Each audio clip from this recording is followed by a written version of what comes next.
Oh, hello, yes. Yet another example of really good journalism. The Daily Telegraph, with the very disturbing news that Channel 4 are going to appoint a Labour Party member to the board.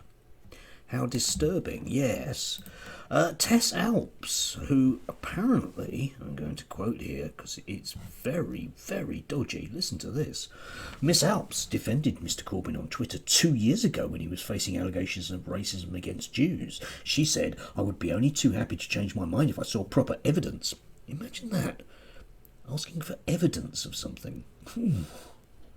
Being pro-Palestinian rights or anti-current Israeli government practice is not the same thing at all. That's what they say, isn't it? I feel the hurt of many of my Jewish friends, some of whom have been subject to shopping abuse. But she then asked the user who she was speaking to on Twitter to send her a message so they continued the conversation privately. My God! I bet they said loads of anti-Semitic things because that's what Labour Party members do, isn't it? Yes, they just do, don't they? Yes. Now, this is where you get to join the dots together, okay? The EHRC subsequently identified serious failings in leadership and an inadequate process for handling anti-Semitism complaints across the Labour Party, end quote. Yes! See what's going on here? See what's going on? Can you see the links between being a Labour Party supporter and being an anti-Semite, who Channel 4 are going to appoint? Can you see it? I can't, but apparently the Daily Telegraph can. And they're not even satisfied with the concept of a Labour Party member. You have to be the right sort of non-Labour Party member. Again, in addition to Miss Alps, Channel 4 has also recruited the former Today programme and Evening Standard editor Sarah Sands as a non-executive director. Ms. Sands is likely to be regarded by some as pro-conservative voice, which is only good in the name of democracy, isn't it? To have more conservative voices, that's what we need, isn't it?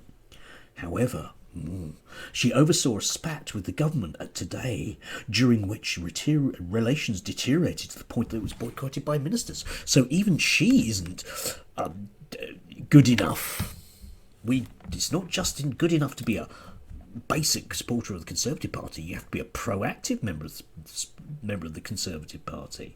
Yes, and even more damning evidence, listen to this. While Miss Alps said she didn't vote for Mr. Corbyn in the 2015 leadership election, she always supports the leader of the Labour Party. Yeah, always supports the leader. Leader, what's another word for leader? Führer, isn't it? Yes. She added that Mr. Corbyn, quotes, didn't stop some of the terrible things that might have happened, but that is not the same as being the author of them, end quotes. Yes, indeed. So even she admits that Jeremy Corbyn probably wasn't guilty of anti-Semitism, but she's lying, isn't she? I've also heard that she went on holiday to Germany once. Germany. That's where Hitler was, wasn't it? Do you see? It's all a plot, isn't it?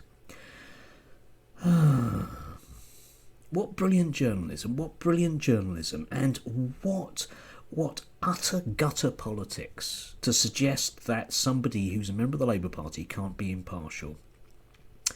And, even worse than that de facto, simply by association, they must be anti-Semitic.